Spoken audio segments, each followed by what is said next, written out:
Iniciamos mais um Elgue Você hoje, esse programa que traz informação, conteúdo com credibilidade, e hoje está mais que especial. Temos um bate-papo muito interessante com a doutora Natasha Slessarenko, que passou aí muitas informações em relação ao nosso momento, ao que estamos vivendo hoje, a situação da pandemia. A síndrome respiratória aguda, que é o que o Covid causa, também pode ser causada por outros vírus, dentre eles o H1N1. Que é o vírus influenza. E também temos ela, a Elaine Lemos, que é coach de pontos fortes. O que aconteceria se começássemos a pensar sobre o que está certo com as pessoas, ao invés de nos fixarmos no que está errado com elas? Então fica aqui comigo que o Elgue Você está apenas começando.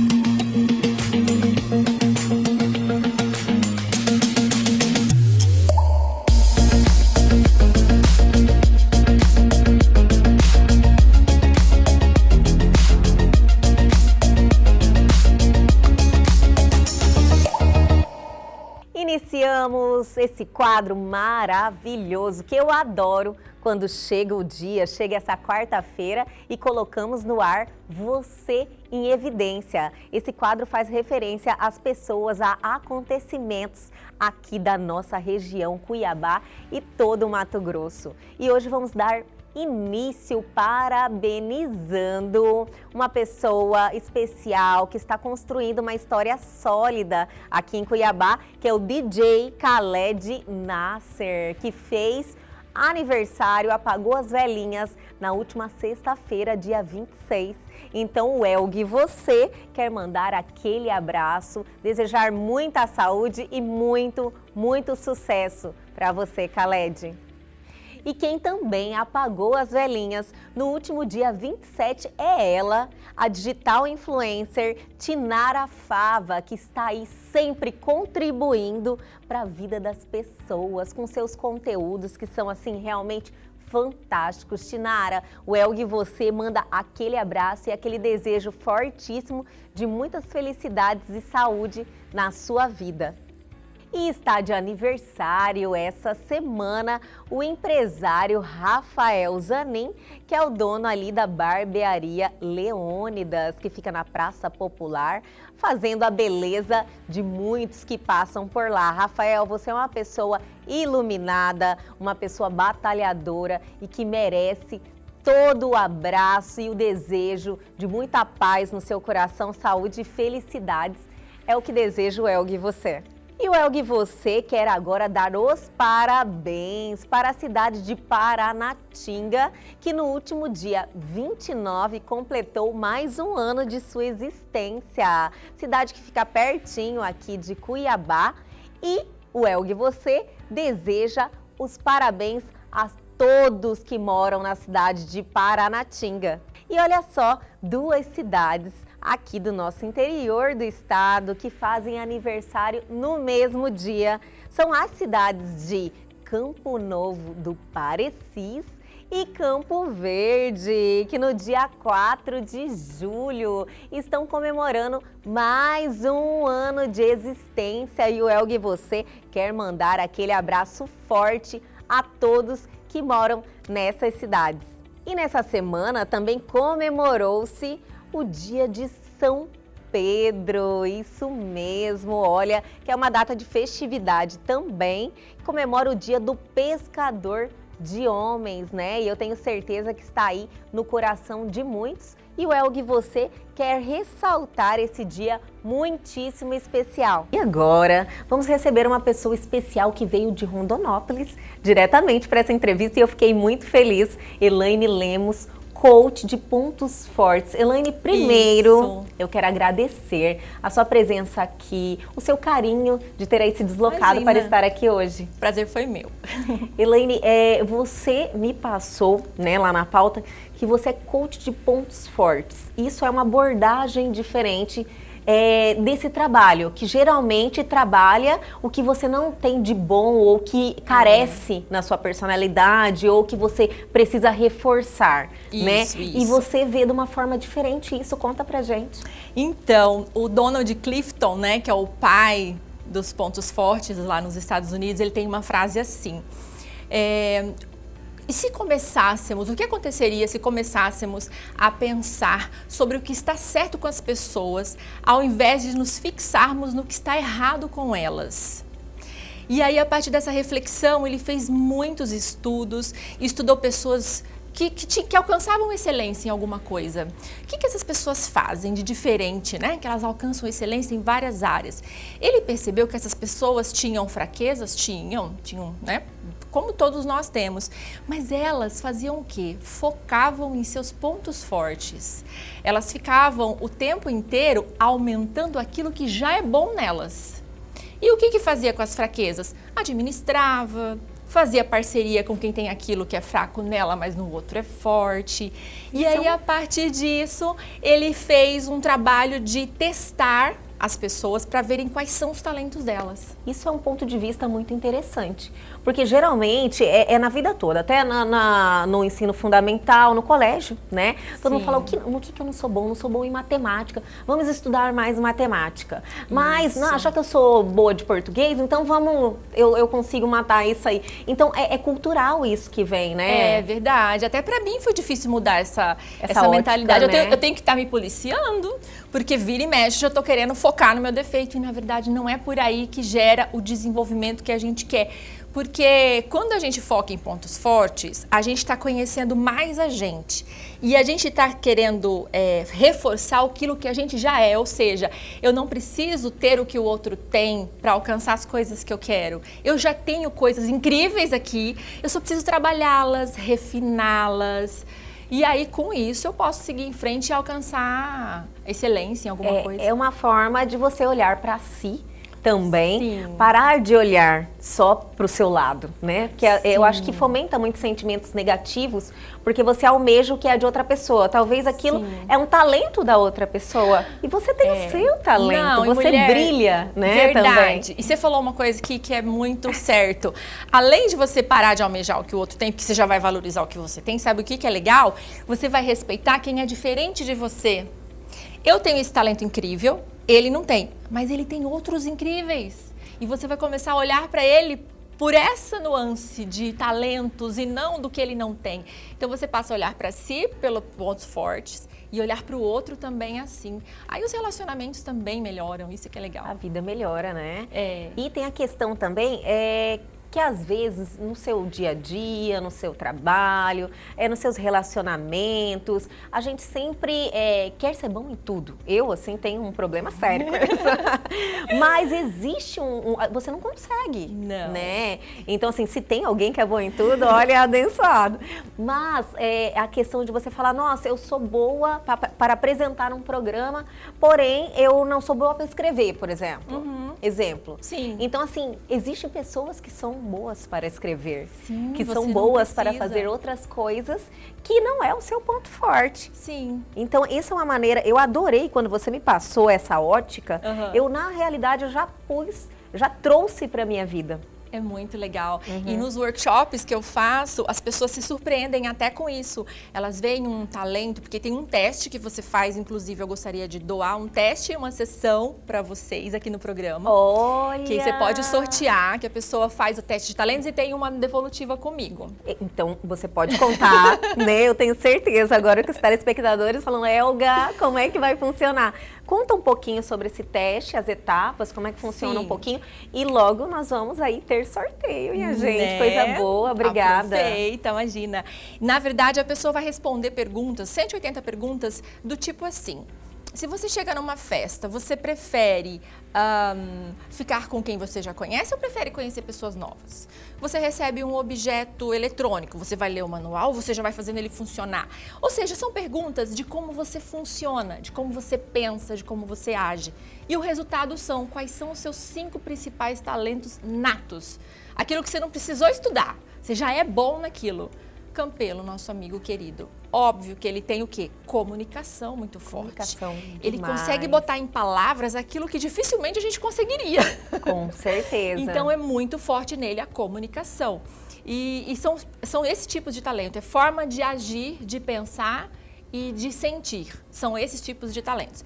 A pessoa recebeu lá e aí vai ter uma sessão comigo. Essas 180 perguntas, você responde ela em etapas? Online, não, ela vai sentar.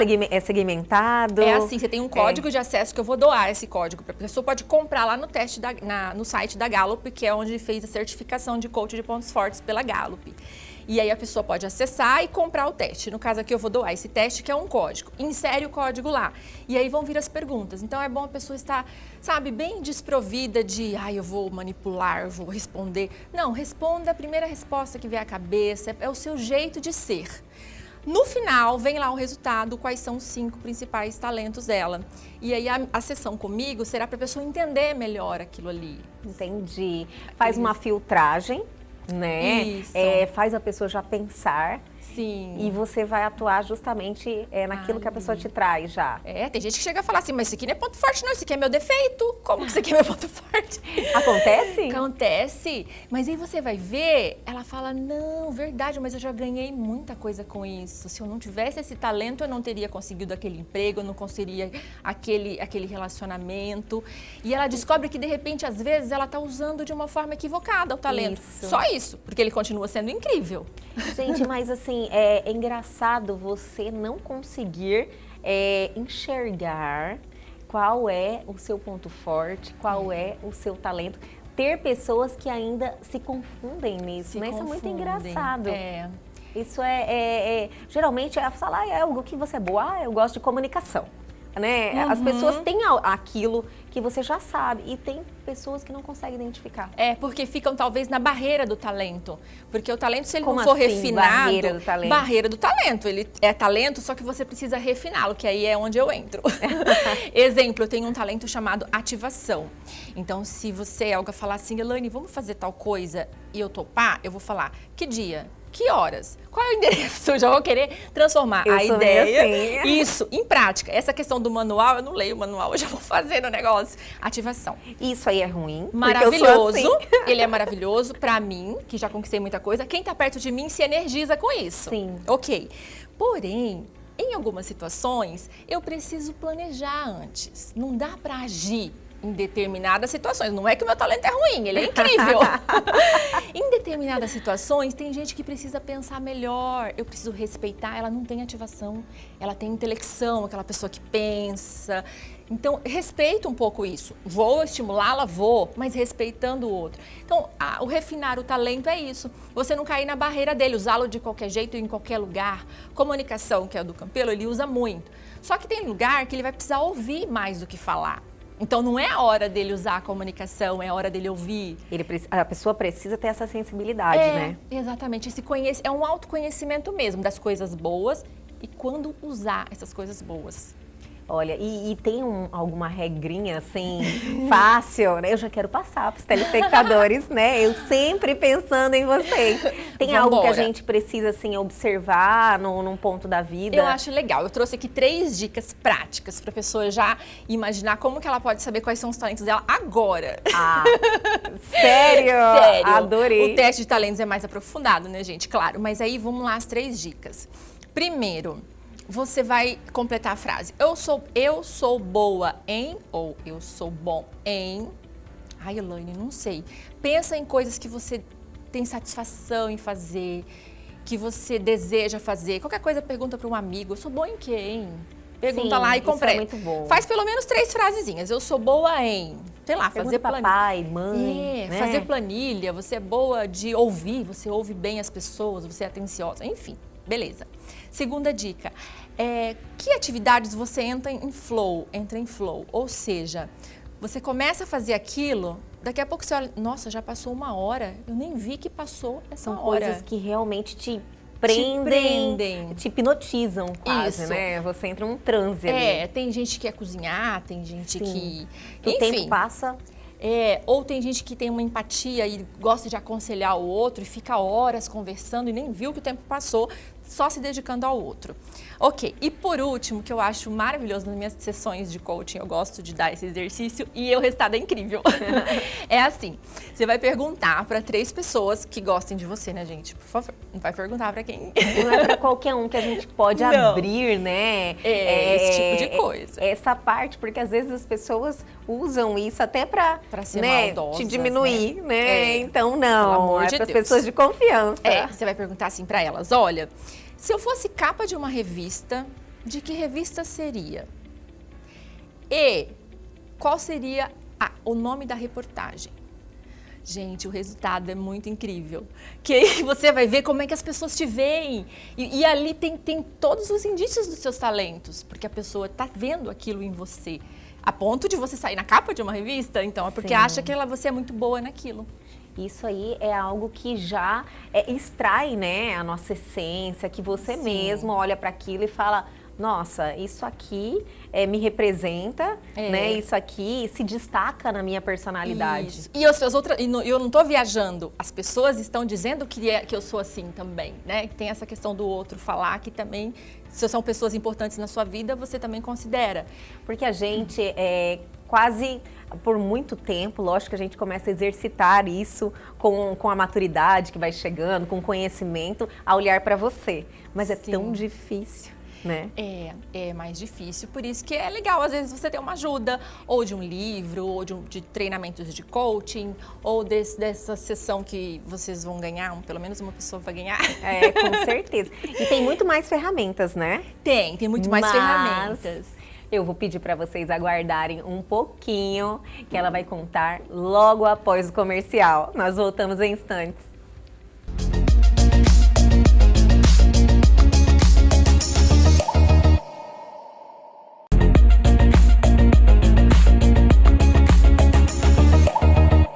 Voltamos aqui com esse bate-papo incrível, com essa pessoa incrível, simpática, com uma energia. Eu estou muito feliz da gente estar aqui trocando essa ideia, batendo esse papo. E vamos retomar as ferramentas, né, Elaine? Vamos. Que no caso eu estava dando 3 dicas para que as pessoas descubram seus talentos. E uma vez que você descobre o que você é boa, procura tirar a energia. Porque vocês percebem, até quem estava assistindo, quando a gente fala de coisa boa que a gente tem, né, no que eu sou bom, isso nos energiza de uma forma que fica muito mais fácil a gente passar pelos desafios da vida, para administrar nossas fraquezas. Porque se você fica só lá na fraqueza, que energia você vai ter para superá-la? Então, você conhecendo quais são as suas forças internas, né? Que aí você vai fazer todo esse trabalho que a gente estava falando, vai ser muito mais fácil você lidar com todos os seus outros problemas. Com certeza. E quando você sentiu isso? Você falou, não, eu vou buscar conhecimento na questão dos pontos fortes. A certificação de coaching primeira minha foi no coaching tradicional pelo ICI de São Paulo em 2012, foi ótimo. Eu fui fazendo o coaching tradicional. Em 2018, uma amiga me apresentou lá de São Paulo esse coaching de pontos fortes. Eu li o livro, tenho o livro Descubra Seus Pontos Fortes, fiz o teste e vi muito sentido. Eu falava, gente, eu acho que tem muita coisa que eu preciso focar para eu decolar no que eu quero. E aí eu fui atrás de novo do curso e fui para São Paulo em 2018 fazer. Quando eu fiz o curso, aí pronto, né? Onde eu trabalho, eu peguei as cobaias. Vambora, gente, fazer todo mundo esse teste. Vambora refinar nossos talentos. Isso é muito bom que a gente pode atuar ali à nossa volta, grupos, né? E a galera gostou tanto, com a mesma galera, Elga, eu fiz 3 workshops. Nossa. Fiz o primeiro. Nossa, Helena, a gente quer mais. Tem conteúdo para mais? Tem conteúdo para mais. Fizemos o segundo, é um workshop de um dia inteiro. E fizemos 3 workshops só aprofundando nos talentos e conhecendo, e conhecendo, e conhecendo. Foi incrível. Mas você tem um outro lado da sua vida também, que chama muita atenção e que tem uma ligação também com a felicidade, com pontos fortes, que é a dança. Que é a dança. Esse lado da sua vida, que deve ser um dos lados, assim, muito presentes, porque quem gosta de dançar gosta de exercitar isso, é uma energia incrível, traz uma energia incrível para todo mundo, né? É verdade, eu danço desde os 14 anos e desde lá eu não perdi a oportunidade de dar aula para criança, para adolescente, para mulheres adultas que nunca pisaram no palco. e fizemos um trabalho de 8 ensaios de 1 hora e elas conseguiram fazer uma apresentação lá no Fórum de Cuiabá. Meninas, beijo. A gente se encontra, fica aquele carinho. Elaine, quando que a gente vai dançar de novo? Gente, olha, é difícil uma pessoa que não dança, dançar. É difícil. Porque tem que ultrapassar uma barreira muito grande, porque a pessoa tem que exercitar, lidar com a câmera, por exemplo. É difícil, muita gente tem uma barreira muito grande. Você se apresentar dançando é uma exposição. Tudo que expõe, as pessoas têm um bloqueio, né? Tem um bloqueio e tem, no meio do caminho, quer desistir. Não dou conta de fazer isso. Aí que entra eu querer fazer a junção disso com os pontos fortes. Então, a pessoa já sabe seus talentos e foca nos pontos fortes. Quando você está fazendo uma aula de dança, um trabalho com dança, também vem aquilo de você focar, esse passo não ficou bom. Tá, mas e aquele outro que ficou bom? Que eu consigo executar. Você viu que bonito? Você olhou no espelho que ficou bonito aquilo? E aí te dá uma outra energia para você continuar fazendo. Então, eu acho que o avanço é muito mais rápido se você tiver esse foco nos pontos fortes. Então, eu tenho a intenção, até no meu Instagram, quem tá no meu Instagram, Elaine Lemos Coach. Passa o Instagram direitinho, Elaine pra todo Lemos mundo Coach seguir. Vai começar a mudar um pouquinho a carinha dele, que ele não vai só falar de pontos fortes ligados a esse teste de talentos, mas também vai estar ligado às dimensões da mulher. Ela ser, que são os talentos dela, ela se apresentar, porque eu também gosto muito de moda, de consultoria de imagem, de roupas. Então, eu quero oferecer algumas ferramentas nesse sentido para a pessoa focar nos pontos fortes dela. Isso também faz uma parte como você se apresenta para o mundo, né? Como você se apresenta para o mundo. Você é uma coisa, a mulher se apresenta como... E como ela se movimenta, como ela se expressa através da dança. O tanto que isso pode mudar o jeito dela lidar com o próprio corpo se ela fizer um trabalho com dança focado nos pontos fortes. Adorei. A dança traz uma graça, né? Traz, né? Você muda a sua forma, sua expressão corporal. Muda. E muda de acordo com a sua essência. Tem gente que é mais delicada, continua sendo delicada. Tem gente que é mais explosiva, continua. Então, respeitando o que cada um é. E como é que você traz, como é que você incorpora isso no seu dia a dia? Como é que funciona a sua rotina com tantas coisas? Você já me passou aqui. Eu sou coach de pontos fortes, eu danço e também sou consultora de imagem.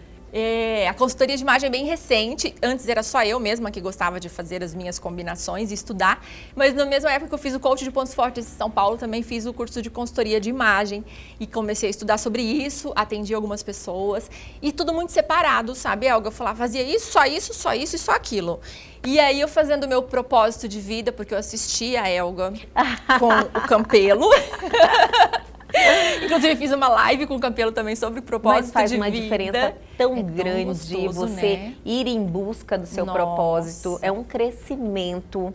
Olha, eu vou passar a mensagem mais uma vez. Vão em busca do seu propósito. Realmente, né? Elaine está aqui para validar tudo que eu tô falando. É verdade. E aí, no propósito, eu falei, gente, mas eu sou tudo isso, eu não sou separada, né? Não existe uma Elaine só da dança, só disso, só coach de pontos fortes. Sim. Existe uma Elaine que usufrui de tudo isso. E eu posso contribuir com as pessoas com tudo isso. E já estou iniciando um projeto aí para mulheres, onde ela vai abranger todas essas 3 dimensões. O ser, o vestir esse ser e o expressar esse ser.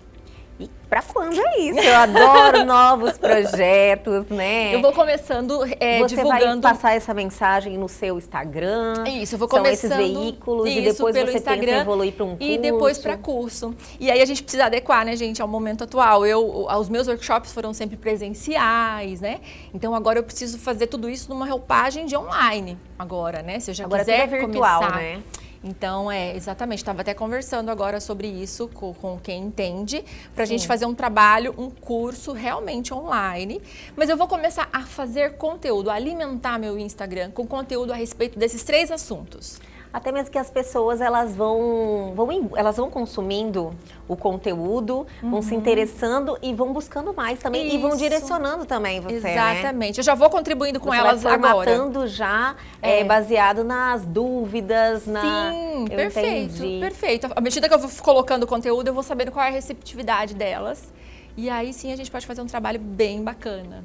E eu estou muitíssimo interessada. Ai, que bom! Elaine, e o que mais? Você tem cursos seus, assim, que você já aplica em relação aos pontos fortes, que eu estou bastante interessada? Sim, eu faço esses workshops, que geralmente de 6 pessoas para frente já é legal fazer, ou os atendimentos individuais. Você faz também? Faço. Aí agora tá tudo... Aí online super funciona, né? Porque você vai lá pelo Zoom, pelo Skype. E esse atendimento online, a falta da pessoalidade interfere ou não? Eu achava que sim, mas eu vi que não, na prática. A gente consegue transmitir emoção, é muito interessante, viu? Essa pandemia tá trazendo isso pra gente.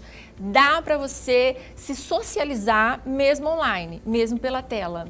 Tipo, resolve. Resolve, com certeza. Porque você sente as expressões da pessoa, a fala dela.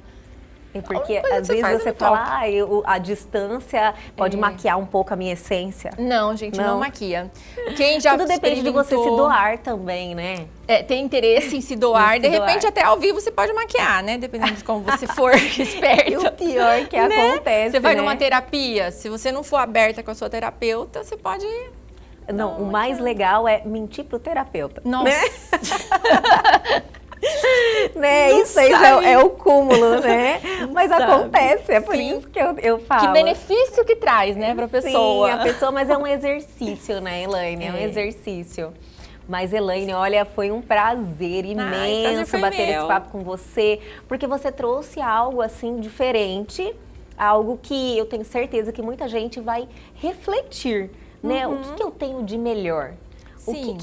Porque cada ser é único. Né, Elaine? Muito único.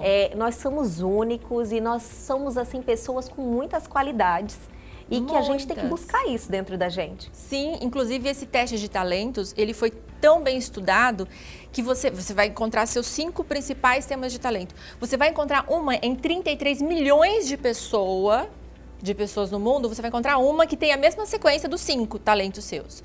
E quando você encontrar, o 6º talento é diferente, o 7º é diferente. Então, só por um simples assessment, que é esse do Clifton Strengths, você já vê a unicidade de cada pessoa, a exclusividade, como ela é única, especial e de valor, e que às vezes ela própria esquece disso. Fica buscando coisa que ela não tem e que não precisa. Não precisa. Não. Adorei. Vamos, assim, realmente bater forte nisso, que eu tenho certeza que vai ajudar muita gente. E quero também reafirmar aqui, deixar tudo bem esclarecido em relação ao nosso sorteio. Por que nós favor. vamos fazer. Como é que vai funcionar? Passa novamente as informações. Assim, e logo, logo a gente vai colocar no ar. Você vê aí como é que vai ser o sorteio, eu não sei exatamente qual programa vai fazer, mas o que essa pessoa vai ganhar. Elaine, vocês vão falar, fulano ganhou, fulano, né, X é um ganhador. É o ganhador. Uhum. Eu pode passar o meu contato dele para ele, e aí eu vou mandar esse código pro teste. Ele vai fazer o teste e nós vamos marcar uma sessão de 1 hora online comigo. Ótimo. De onde ele estiver, a gente vai conversar durante 1 hora sobre o resultado desse teste. Seria até interessante ele falar depois o que ele achou. É isso que eu quero realmente trazer esse conteúdo, trazer esse testemunho, né, de alguém que seria assim interessantíssimo, e eu tenho certeza que vai motivar muita gente. Elaine, você é maravilhosa, é uma simpatia, é uma pessoa assim com uma energia incrível. Foi um prazer te receber. Nossa, o prazer foi todo meu. Muito obrigada mesmo. Gostaram da entrevista? Eu também gostei muito. Mas o Eu e Você de hoje continua. Fiquem aqui comigo, que logo, logo a gente já volta em instantes.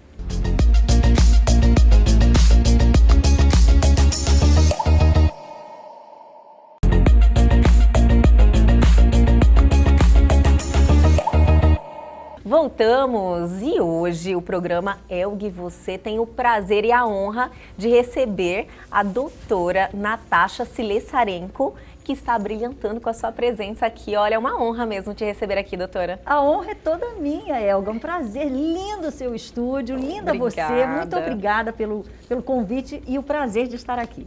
Eu realmente estou assim, eu falei, nossa, a doutora vai vir mesmo, tenho acompanhado o seu conteúdo. Você está assim trazendo uma informação tão pertinente, trazendo pessoas também de gabarito para passar essas informações para as pessoas. A doutora Natasha é pediatra e patologista, né? E está aí abrilhantando no seu Instagram com conteúdo sobre a Covid-19. Pois é, Olga, a minha questão é, gente, o que fazer no momento de tanto desespero, com tanta informação truncada, com tanta gente falando qualquer coisa, com confusão política também, dá ou não dá medicamento. Eu falei, gente, eu acho que eu posso contribuir.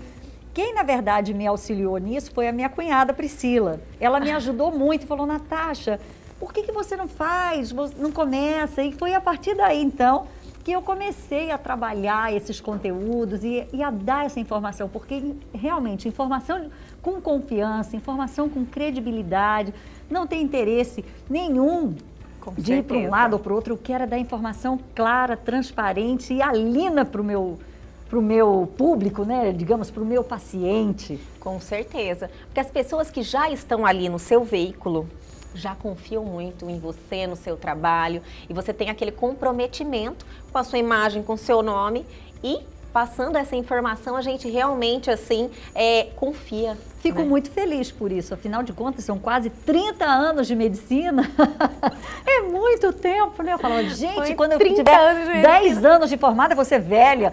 Tô aqui com 30 e não me acho velha. Nem um pouquinho, tá linda, maravilhosa. Obrigada. Doutora, tem muitos temas, assim, bem legais da gente transmitir para os nossos telespectadores, que é a questão da Covid-19 nas crianças, nas gestantes, que são também grupo de risco, né? São grupo de risco ou tem que tomar um certo cuidado, né? Mais ou menos isso.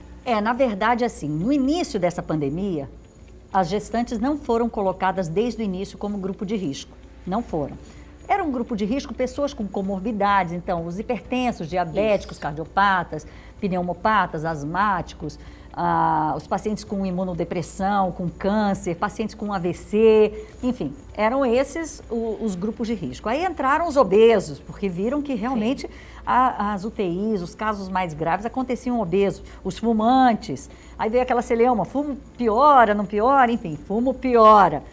Até que em abril, o Ministério da Saúde resolveu colocar as gestantes, mas resolveu por quê?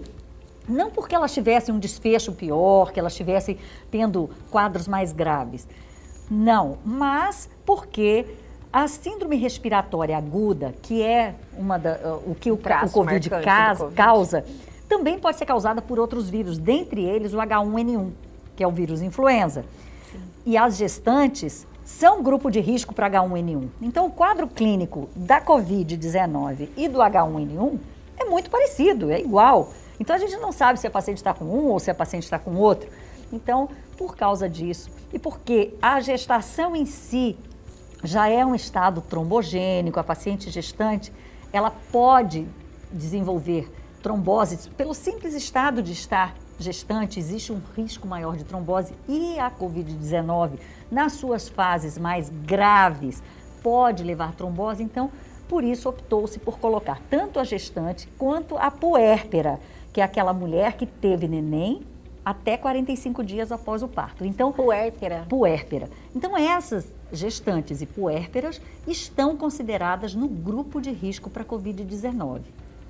Então, assim como, há pouco tempo atrás, as crianças entraram no grupo de risco. Isso que eu queria falar, porque geralmente as crianças falam, é novo, tem uma resistência maior, a criança, ela reage melhor, né? E está considerada grupo de risco. Exatamente. As crianças abaixo dos 5 anos foram consideradas grupos de risco. Foram consideradas também por quê? Porque percebeu-se que as crianças abaixo dessa idade precisam de uma atenção maior, podem evoluir de maneira um pouco mais desfavorável, apesar de que em todas as grandes séries que estudaram crianças, sejam as séries chinesas, a americana, europeia, lá da Inglaterra, da Itália, da França, nunca mostrou que a criança fosse realmente o público mais afetado por essa doença. Não. A maior casuística que a gente tem, o número maior de casos em crianças é na casuística da Inglaterra, que um pouco menos de 5% dos afetados eram crianças, dos comprometidos, dos que tiveram Covid, não dos casos graves, entendeu? Sim. Porque realmente as crianças parecem estar protegidas nessa pandemia, tá? Existem aí algumas explicações que a gente até pode conversar daqui a pouco por quê. Mas então colocaram as crianças para que os pediatras pudessem ficar mais atentos e não subestimar sintomas gripais em crianças. E no final do mês de abril, lançaram um alerta para os pediatras para cuidar da famosa síndrome inflamatória multissistêmica associada ao Covid, que é uma doença que acomete as crianças, que pode ser grave e que o pediatra precisa prestar atenção. Não considerar que a doença é benigna e ponto final nas crianças. Então, as crianças também estão no grupo de risco. Doutora, estamos aí vivendo um momento... acredito que hoje em dia a Covid-19 ela está mais próxima, né? O aumento dos casos, assim, é algo alarmante. Estamos aí numa iminência de uma parada total. Como a senhora vê isso? Há uma necessidade mesmo desse afastamento? Ou existe outros mecanismos que poderiam ser adotados, como exemplo a testagem? Isso, exatamente. Que seria mais eficaz, talvez? Então, a gente sabe por estudos que apenas o isolamento social, ele responde pouco é de pouca efetividade em controlar os casos, sozinho. O isolamento social, junto com a busca ativa dos casos suspeitos e isolamento desses casos, funciona muito melhor. Entretanto, não existe aí ainda uma rede de oferecimento desses testes, entendeu, para os pacientes. Então, realmente, aqui no nosso país, a gente não vê outra saída a não ser fazer, neste momento, em Mato Grosso, o lockdown realmente, ou fechar os serviços para que realmente a população possa voltar para dentro de casa. O que aconteceu, né, Elga, no país? A gente tem um país imenso. O Brasil é muito grande. Só Mato Grosso é o tamanho da Itália e da Espanha juntos. São 3 milhões, né? Só Mato Grosso Só Mato Grosso tem 906 mil quilômetros quadrados de dimensão territorial. Uhum. A Itália tem 306 mil quilômetros e a Espanha acho que são 400 ou 500 e poucos mil. Os dois Se juntar juntos, né? O tamanho da Itália mais a Espanha, não dá o tamanho do Brasil. Isso em dimensão territorial. Se a gente for considerar a população, Mato Grosso tem 3 milhões de habitantes, 3 milhões e 400. A Itália tem 60 milhões. A Espanha tem 48 milhões, se não me falha a memória. Então, eles têm aí muito mais, a densidade populacional é muito maior. E, obviamente, isso acaba levando a maior aglomeração, enfim. Aqui nós temos, a cidade é mais espalhada, as pessoas não têm grandes comunidades, né, como no Rio de Janeiro, por exemplo. Então, isso são fatores que nos ajudam. A temperatura a gente já viu que não é nada disso, né? É um mito total, né? Todo mundo que se sentia protegido pelo calor, falava o corona não resiste ao nosso calor. É um mito, né? Mito, não tem isso. E na verdade a gente sabia que não tinha, né? Mas tinha saído um estudo que podia ser e tal, mas de muito pouca consistência. Então a gente tem visto isso. Então é importante que hoje, com a mídia social como está, que as pessoas procurem ver a fonte de onde está saindo aquela informação, né? Então, que era esperado que Mato Grosso, que Cuiabá, Várzea Grande tivesse esse aumento do número de casos, isso era esperado. Por quê? Porque o mundo todo viu isso. Só que a gente teve aí um delay, um certo atraso com relação a São Paulo, com relação ao Rio de Janeiro. Por quê? Porque a doença foi se interiorizando. Então, não chegou no Brasil num único dia. Chegou no Brasil dia 26 de fevereiro, o primeiro caso, apesar de que trabalhos mostram que já antes do carnaval o vírus já circulava no Brasil. Então, mas ele levou tempo para se interiorizar, né, para chegar no interior do Brasil. Então, o que a gente percebe é que agora nós estamos aí na curva ascendente, diferente de grandes estados como São Paulo, Rio de Janeiro, que a curva já está num platô. Já atingiu o valor maior e já está no platô. Aqui ainda não, a gente ainda está subindo. A gente ainda está subindo. Ainda está subindo. E temos aí os leitos, a ocupação de leitos de UTI já acima de 80%. Então isso é desesperador, isso é bastante aflitivo para todos nós, né? Mas o que devemos fazer? Se você pode, fique em casa. Não deixe de ir não vá para a rua se não precisa. Mantenha suas crianças dentro de casa. Eu sei que está todo mundo exausto de ficar em casa. Eu sei que está todo mundo cansado, que a economia precisa funcionar. Só que antes da economia, a gente precisa salvaguardar a saúde. Então, é importante que o indivíduo fique em casa. Precisa sair? Saia sempre com máscara. Eu acho que máscara vai passar a ser um adereço nosso. Assim como a mulher usa brinco, anel, pulseira, vai começar a usar máscara. Sim, e não, vai fazer parte eu acho que vai fazer parte vida. E durante muito tempo. Durante muito tempo. Os asiáticos sempre usam máscara, né? Você está no aeroporto, você vê gente de máscara, é japonês, é chinês. É verdade. Eles usam muita máscara para se proteger e para proteger o próximo, né? Respeito ao próximo também, Respeito. E eu acho que a gente poderia... A gente, neste momento, está sendo obrigado por normas, enfim, por regulamentações, mas isso vai passar a ser algo corriqueiro na vida da gente, usar máscara, lavar as mãos. Então é um hábito que a gente tem que ter, manter o distanciamento social. Nós brasileiros somos muito calorosos, gostamos de beijar, de abraçar, mas neste momento e talvez por muito tempo ainda a gente não possa fazer isso. Por quê? Porque esse vírus é de transmissão respiratória e ele não vai desaparecer de uma hora para outra. A Ásia já está vivendo a sua segunda onda. Então, assim, não adianta a gente ignorar. Tudo que acontece lá fora, a gente foi aí, nós estamos sendo hoje, é o epicentro do coronavírus, né, da Covid-19. Somos nós aqui agora. Somos nós, a América do Sul, na verdade a América, né, como um todo. Então, a primeiro foi lá na China, depois da China foi para a Europa, Estados Unidos e agora é o Brasil. Né? Então, eu não tenho dúvida, né, não tenho dúvida que o epicentro hoje é aqui no país. Mas vejam, não é de todo óbvio, cada morte... Tem que imaginar que é uma família que se dilacera com cada um que se vai, mas enfim, nós precisamos enxergar que tudo isso vai ter um fim. E vai ter, claro que vai, como todas as outras pandemias que nós já vivemos. Agora, nós precisamos realmente nos conscientizar de que não é momento de fazer festa, não é momento de se encontrar. Ai, mas é um jantarzinho para 5, 6, 10, 12 pessoas.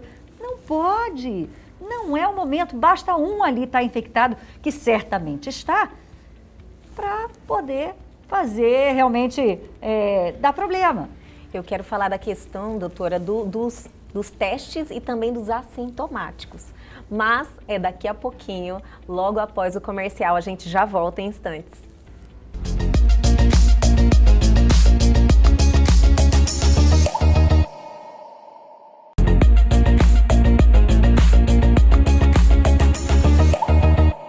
Voltamos, estamos hoje com essa oportunidade de ter a doutora Natasha aqui compartilhando seus conhecimentos, sua experiência, né, doutora?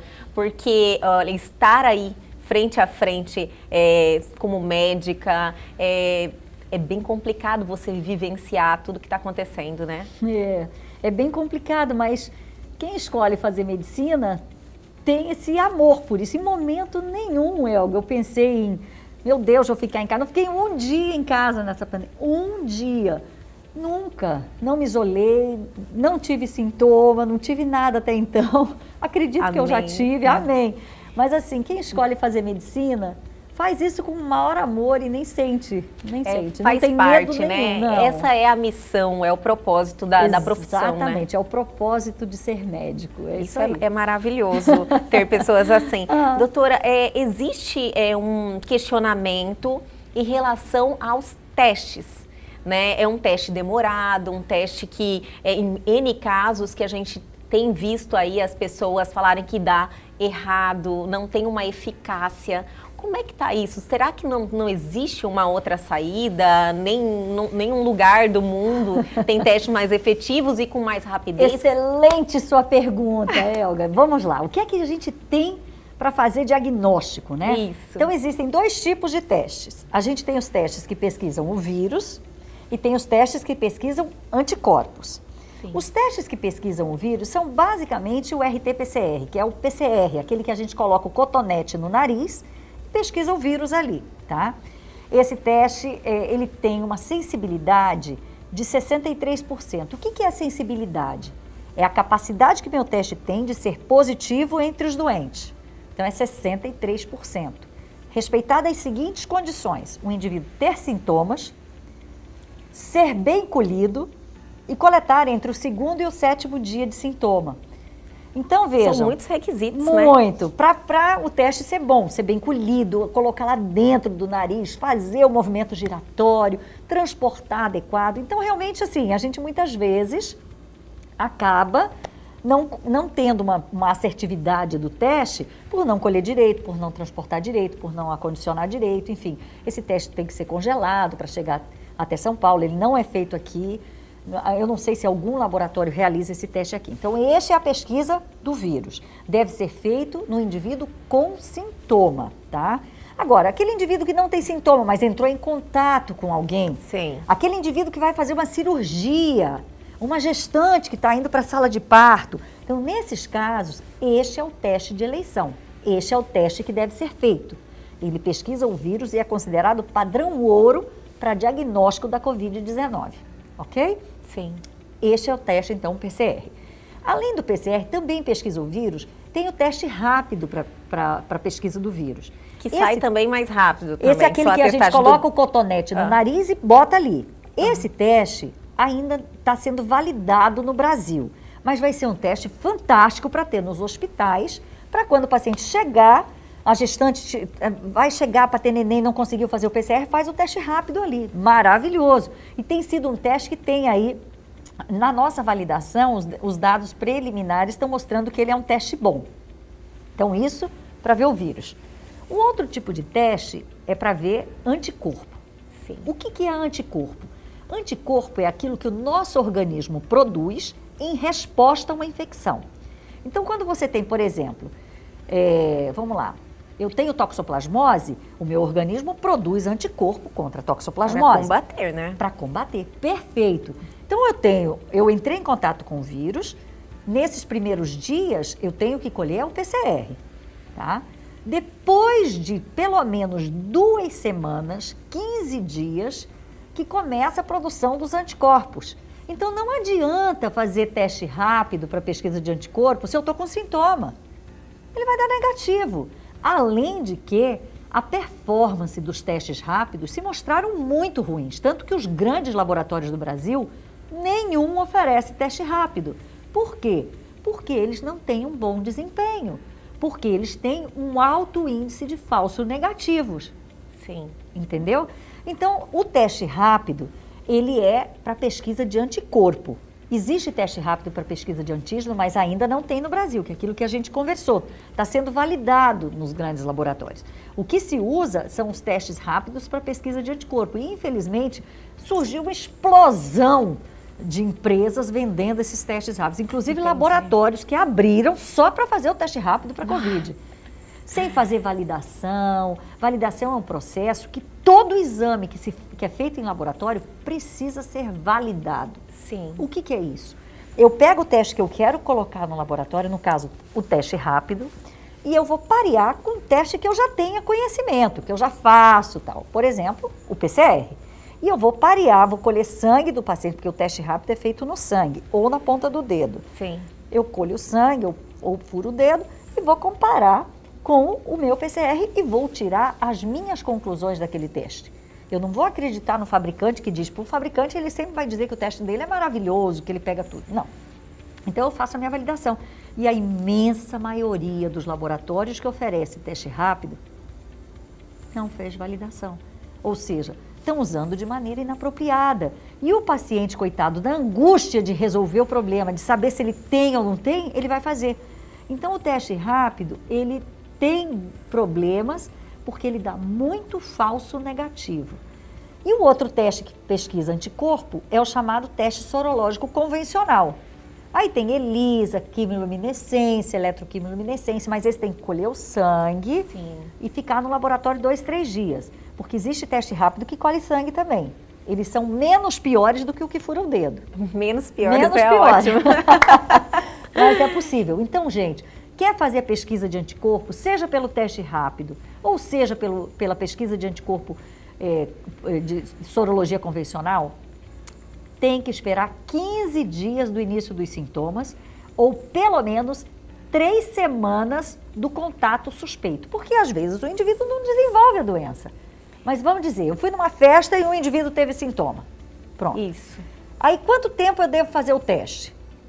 Se eu desenvolver sintoma, no momento que eu tiver com sintoma, o PCR. Se eu não desenvolver sintoma, 3 semanas depois e fazer a sorologia. Pronto. E esse paciente assintomático, ele está, como eu vi na sua live, excretando o vírus? Ele está?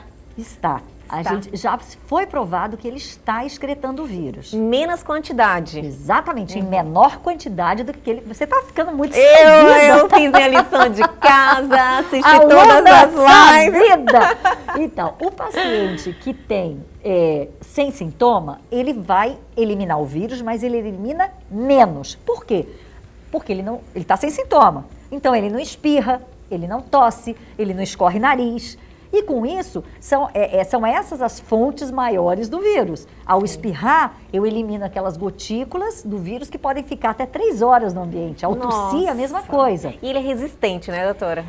Não é dos piores em termos de resistência, sabe? Não é muito resistente, mas também não é um vírus vagabundo. Então é um mito que ele fica no ambiente, mas assim que ele resiste, por exemplo, na superfície, 9 dias? Então, 9 dias não. Isso aí foi no começo, não, né? Já foi no começo porque a gente associava com os outros coronavírus. Porque os coronavírus são antigos conhecidos nossos. Na verdade, existem 7 tipos de coronavírus. Nossa. Desde a década de 60 eles foram descritos. Os 4 primeiros são os vírus que dão muito resfriado comum. É a segunda maior causa de resfriado comum. Nossa. Os coronavírus, mas eu digo os coronavírus bonzinhos. Sim. E existem 3 coronavírus que que sofreram mutação, então que sofreram pequenas modificações e que deram quadros mais graves. Foram ficando mais resistentes?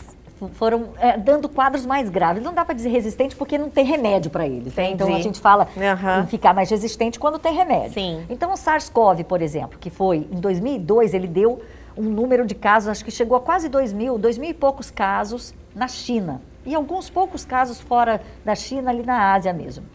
Teve uma mortalidade razoável, tá? Esse foi o SARS-CoV, chamado de SARS-CoV-1.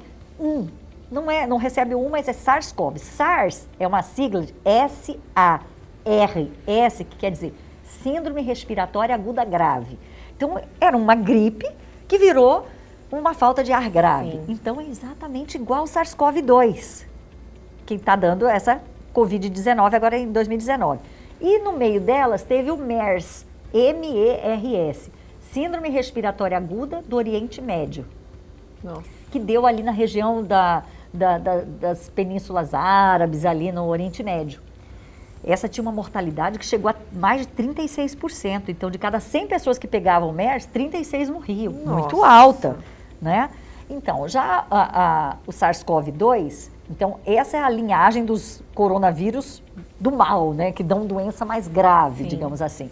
Então, o SARS-CoV-2 tem uma mortalidade aí que varia, a gente não consegue precisar, mas parece que em torno de 3% a 5%. Hoje no Brasil nós estamos aí chegando a 1 milhão de casos acometidos e temos aí 51 mil mortes, né? Nossa, é muita gente, né, doutora? É muita gente. Se a gente for estimar, seguir o trabalho que está sendo feito pela Universidade de Pelotas, que para cada um caso contaminado, que é descrito, a gente teria outros 7 que não são computados, então a gente estaria aí com quase 7 milhões de pessoas acometidas no nosso país, né? Sim. E essa testagem ajudaria muito nesse controle. Ajudaria, com certeza, né? Ajudaria, porque uma vez que você teste, você identifica o indivíduo que é positivo, você toma as medidas com aquele indivíduo. Consegue já fazer o isolamento, a pessoa, a cadeia que ele a cadeia é interrompida, né? Interrompe. Mas, doutora, estamos aqui, assim, ansiosos. A vacina é algo que vai demorar, né, doutora? Não tem como... porque você ouve o tempo inteiro notícias... lê, ouve que já está na segunda fase de teste, já está em testes em humanos, é vacina daqui, vacina dali. Na sua experiência, acha possível? Acho mesmo. Já Olha, tem coisa boa. Tem 136 vacinas sendo testadas para coronavírus, para o SARS-CoV-2, né, que é esse vírus, no mundo. Dessas, 2 estão mais à frente, que é a vacina de Oxford, lá da Inglaterra, que inclusive tem uma parceria aqui no Brasil com a Escola Paulista de Medicina. Aqui, né? Já estão em fase 3. Nossa, que maravilha. Muito bom. Maravilhoso. E tem a vacina, uma outra vacina que está em parceria com o Instituto Butantan, aqui também no Brasil. Então, assim, as 2 já estão em fase 3, o que é excelente. São quantas fases? Para deixar as pessoas um pouquinho mais esperançosas. Basicamente 4 fases, 4? Entendeu? Olha que maravilha. Então, assim, são fases assim importantes e que têm que ser seguidas à risca para que a vacina possa ser colocada no mercado, entendeu? E aí, então, se possa usufruir desse benefício. O que não se sabe ainda, será que vai ser uma vacina como a vacina da rubéola, por exemplo, que é um vírus também, que a gente toma uma vez a cada 10 anos? Sim. Será que vai ser como a da febre amarela, que vai tomar uma vez, antes era uma vez a cada 10 anos, agora é uma vez na vida? Isso. Ou será que vai ser igual a vacina da gripe, que a gente tem que tomar todo ano? Então, são perguntas que a gente ainda não tem, mas o que eu posso dizer é que realmente as vacinas estão numa fase bem adiantada.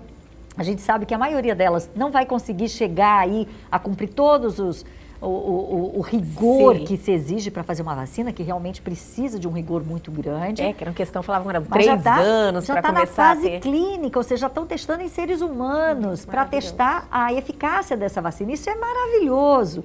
Então, assim, normalmente uma vacina leva 10 anos para poder ser feita. Para você ter uma ideia, o SARS-CoV e o MERS, que aconteceram, o SARS-CoV em 2002, ou seja, 18 anos atrás, Nossa. E o MERS, que aconteceu em 2012, ou seja, 8 anos atrás, não conseguiram ainda desenvolver vacina. Estavam trabalhando em cima, mas porque ficou restrito, tal, alguns fatores levaram a não fazerem grande empenho para essa vacina. Agora, para o ebola, a vacina até hoje ainda não saiu, são 15 anos já que se fala no ebola. Agora, e a vacina para o SARS-CoV? A gente está falando de uma doença, Elga, que até dia 1º de janeiro não sabia que ela existia. Os primeiros casos foram detectados pelas autoridades sanitárias chinesas em 30 de dezembro. Nossa. Então, realmente é uma doença muito nova. Hoje nós estamos em junho, quer dizer, tem 6 meses que a gente ouve falar de SARS-CoV-2, de Covid-19, dia 11 de março decretou a pandemia, então é tudo muito novo. Realmente muita coisa já foi estudada, muita coisa já foi descoberta, mas ainda tem muito a se descobrir. E uma delas, eu acho que a grande pergunta também, uma vez que eu tive a doença, que eu tenho anticorpo, eu estou livre? Isso é o passaporte imunitário? Às vezes as pessoas falam, ai, que dê positivo para uma liberdade. É o que todo mundo quer, né? Uma libertação poder ter esse anticorpo positivo. Mas, infelizmente, a gente ainda não tem essa resposta. Parece que esses anticorpos não têm uma duração muito grande. Entendi. Nem todos desenvolvem um anticorpo que é um anticorpo bom, que é o chamado anticorpo neutralizante. Seria igual um resfriado que você pega corriqueiramente, várias vezes no ano. Aí fala, mas será que o vírus está sofrendo muita mutação? Ele já sofreu pequenas mutações aqui no Brasil, mas são mutações muito pequenas que não alteram aí, não dão aí quadros mais graves, menos graves, não fazem ter mais ou menos anticorpo, pelo menos à luz do que se conhece hoje, porque isso também é uma coisa, né? O que eu posso estar falando aqui hoje pode ser que amanhã a gente já esteja falando completamente diferente. Mas à luz do que se conhece hoje, a presença de anticorpos não parece garantir imunidade. Ou seja, não me deixa livre de ter essa doença ou não sei quanto tempo esses anticorpos vão durar. Infelizmente, né? Seria uma libertação realmente. Doutora, olha, foi um prazer imenso tê-la aqui no nosso programa. Realmente estou muito honrada. Obrigada por compartilhar seus conhecimentos aqui com a gente, com nossos telespectadores. Eu que agradeço, fico muito feliz de estar aqui. Volto a dizer, a honra foi minha de estar aqui e todo o canal de comunicação com o nosso público é muito importante para que a informação de credibilidade chegue. E parabéns pelo seu programa, viu? Doutora, muito obrigada. Mas se você perdeu algo, fique ligado nos nossos canais de comunicação que estão aí na sua tela.